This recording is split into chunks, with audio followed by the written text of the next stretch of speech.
5 years old, his father emigrated to the United States during the American Civil War. Hava is a pupil at a nearby elementary school. When he finished in class, he went home directly to play with his friends in their neighborhood. Following an unexpected sighting of the military examining their community, Hava and his buddies immediately returned to their various houses. Meanwhile, Hava observes his mother, Kella, preparing supper, including chicken. Hava tells his mother about what he saw outside, and she advises him not to go outside at night again because soldiers may come looking for kids like him. El Salvador's armed forces will recruit him into active duty against the guerrillas when he reaches the age of 12, which will occur in the near future. The following day, Hava watches the army patrolling the school's premises, carrying children as passengers. When he sees those children being taken by the military, he becomes fearful all over again. The moment Hava arrives at his family's house, he is welcomed by his younger brother and sister. His mother is going to go to work as a sewer at a factory, where she hopes to earn a livelihood. Hava is now in charge of the household,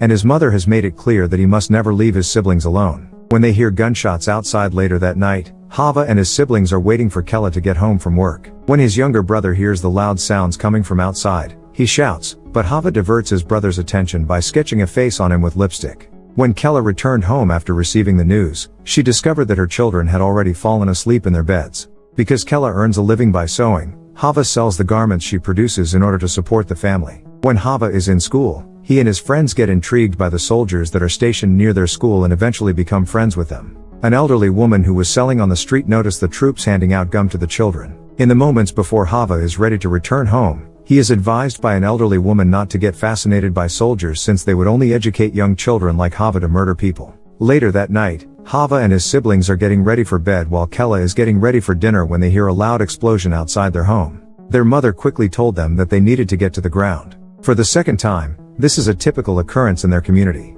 The following day, there were a large number of innocent persons who had been slain in the previous night's attack. When Kella stepped outside and discovered his brother Beto lying on the floor, she assumed he had died. However, it turns out that he had merely been drunk and that his friends are asking for money in exchange for contributions from his remains as part of a funeral offering. Given that Hava is not in school, he works as a part-time bus announcer for a bus driver to supplement his income and assist his family with financial needs. Hava returned home with the money he had earned and handed it over to his mother. Meanwhile, Hava is having a good time at school with his classmates. They were occupying themselves with toy soldiers. Christiana Maria, a girl in Chava's class, becomes the focus of his affections. Suddenly, the army stormed the school, and Hava witnessed the army recruiting 12-year-old students from his school inside, as well as a 10-year-old being recruited after he tripped another boy like an evil prank on him, and he was violently restrained after he tried to escape, and his teacher was almost killed while attempting to defend him. They heard a gunshot after a soldier pursued the child who had run away from the scene. The freshly recruited children were transported in a military transport van. The next few days will be even more delightful for Hava as he begins to demonstrate his affection for Christina in more public ways. He sends her a note and asks her to come to play with him and his friends. When Hava gets home late one evening, he chooses to walk Christina to her house instead. They were walking down the street when they heard gunshots, which caused Hava to fear and run home. He got a reprimand from his mother for reaching home late, which was understandable considering the circumstances in their hamlet. They immediately sat down to eat with Chava's siblings and shared the food they had prepared. An unexpected visit from his uncle Beto, who has joined the rebels, arrives at Chava's family on a rainy evening. Since Chava's father passed away, his younger siblings have referred to their uncle as Daddy. Gunshots could be heard once again while they were having dinner. Beto learned that his next-door neighbor, Angelita, had been shot and immediately rushed outside to check on the wounded. She did not make it and died as soon as she arrived. They were able to sleep peacefully since gunshots were freely fired outside the home. The following day, the whole neighborhood is in mourning over Angelita's death. Beto speaks with Kella and expresses a desire to take Hava with him in order to prevent the military from recruiting him. However, Chava's mother is opposed to this. Hava receives a radio from Beto, who instructs him on how to listen to the rebels' Venceremos radio station, which has been prohibited by the government. Even while he is in school, Hava continues to listen to the radio. He was taken aback as he passed by the military personnel. He was nearly wholly unaware that he was listening to a guerrilla radio transmission. As a result, he pretended that he was dancing and listening to music. Gunfights between government and rebel soldiers rage throughout the day in the village where they reside since the community is located on the outskirts of the combat zone where they settled. However, Hava is saved by the town's priest, who plays the same song over the church's loudspeaker, diverting the soldiers' attention away from Hava. He had intentionally performed a piece of music that had been outlawed by the Salvadoran army in front of the troops. When Hava arrives at the house, Kella shouts out to him, asking him to bring the radio he has got. The fact that Hava is disclosing something in front of the military makes Kella feel too uncomfortable, so she recalls the radio and retains it. Hava meets Christina in class and falls in love with her. The fact that he got a letter from her made him smile. The school is shuttered as a result of the rebel assault on the military from inside the building. The sound of bombs and gunfire can be heard through the classroom window. Civilians have resorted to hiding and covering. After being struck in the legs, Kella manages to escape from Chava's school and save him. The commotion was quieted within minutes after starting. There were a lot of innocent bystanders that died. The priest was even taken into custody by the military, and Hava was there to witness the incident. The priest, meanwhile, is gathering together the citizens in the village. As a human being, he urges everyone to fight for their rights by protecting their lives and fleeing as far as they are able to do so. Kella and her family relocated out of town to her mother's home, which is in a more secure neighborhood. In contrast to their previous home, Kella's children were instantly taken with the new one. It's a lot more confident and serene. It is now possible for the children to play outdoors in safety and to benefit from the fruits produced by the trees that surround their new home. Meanwhile, Hava paid a visit to his beloved Christina, bringing his friends with him. Christina smiled as they sang a song for her, and she thanked them for their thoughtfulness.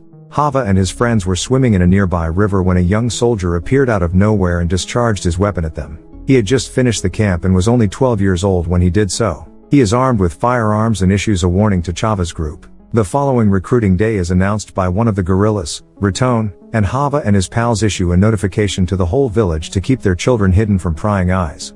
Hava instantly alerted his neighborhood of the news and told them that he and his family would be hiding above their rooftops when the recruiting day arrived. His strategy did, in fact, prove effective. Chava's family and close friend Christina make a cake for him and surprise him on his birthday one day when he is out and about in the town. Hava is delighted. He was first happy when his friends and family began to sing, but he soon became alarmed when he realized that he was already 12 years old. Because this can only imply that he will be taken out to camp with the soldiers and would be recruited, he fled outdoors, where he was quickly pursued by Christina. However, rebels were apprehended in their village, including Raton, who was later executed. Therefore, he quickly went to the church and inquired about the priest to ask for help but was nowhere to be found. In Chava's village, the recruiting effort proceeded, with soldiers dragging children as young as 12 years old against their will. Hava then takes refuge on the roof in order to escape. The children's parents are left with no option except to weep out loud. Following that, Hava decides to pay a visit to Christina, only to discover that her home has been blown to the ground. It is agreed by Hava and his friends to join the rebels. Nevertheless, they are being pursued, and the guerrilla camp is being assaulted by the army. Chava's family made the decision to evacuate the area, and Kella was shocked to realize that Hava had vanished. After being taken from the camp, Hava and his friends are forcefully marched to an unidentified place. A riverside looks to be a staging area for executions, with additional dead littering the landscape. Angcha, a mentally challenged local from Chava's village, is seen to have been hanged. The people in their village are fleeing from the rest of the community. Kella is still on the lookout for Hava, but he is never spotted in the crowd. Meanwhile, the soldiers start shooting the boys one by one, and 2 of them are killed as a result of their actions. He stands there and witnesses this horrible scene. Hava is the next in line, but he is spared at the last minute by a guerrilla assault on the defenses. He returns to the woods, where he finds himself in the middle of a furious conflict. Hava decides to fight against the guerrillas after seeing one of their members being slain by a government soldier. The young guy is taking up the weapon but soon discovers that the government soldier is another young boy he had known in elementary school. He is unable to bring himself to murder his old friend, who is also a human being. During this time, Hava runs both from the camp and from the boy he was aiming at, who learns that his life is in the hands of another child. Hava returns home to discover his mother in the remains of their home, which has been entirely destroyed by fire. Kella returned to their home in the hopes of locating Hava, but she was unsuccessful. Hava, on the other hand, is taking a break in the river. Hava saw his mother weep